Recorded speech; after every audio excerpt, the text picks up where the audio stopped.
انا بحب اشارككم الفرحه بتاعتي. الحمد لله ربنا كرمنا وبقى عند تعالوا اما اوريكم. تعالوا يا جماعه، تعالوا، مفيش حد غريب، تعالوا معايا كده اوريكم ايه التجديدات والانشاءات والحركات. هو يكون معلش مفتاح. تعال بصي، تعالوا معايا، تعال اتفضل.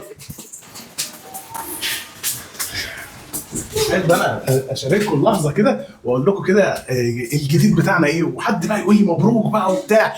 بقى عندي مخزن ايه. اتفضلوا. بصوا ان شاء الله كميات، الكلام على كميات. وعايز اقول لكم بجد الشنطه دي تحفه التحفه. اتفرجي معايا. واول حاجه اديني بقى واحده مبروك بقى، انا بعرض لك على الطبيعه من داخل مخزني، اوريكم العقد.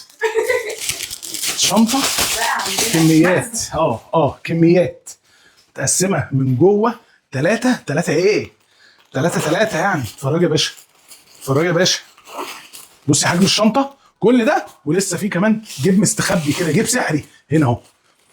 شنطه في منتهى الجمال. هاتي لي الالوان وهاتي لي الكميات جماعه، اللي عايز جمله، اللي عايز كميات. على فكره الشنطه غاليه جدا. ما انا لما هعمل، انا مش هعمل كده حاجه في اي كلام، لا ده في كميات. كميه الابيض صغيره، كميه البيج صغيره، دخاني فضي موجود منها قطعه، هتبقى في سباباشه، شويه ذهبي، برجندي، كحلي، تايجر، كل الالوان ان شاء الله بفضل الله موجوده. واحده يعني هقول لكم بقى ايه الجديد وايه. بس ايه رايكم في المكان ده؟ في مكتب جوه بقى، وهقعد بقى مكتب وهعمل لكم بقى اللايفات كده.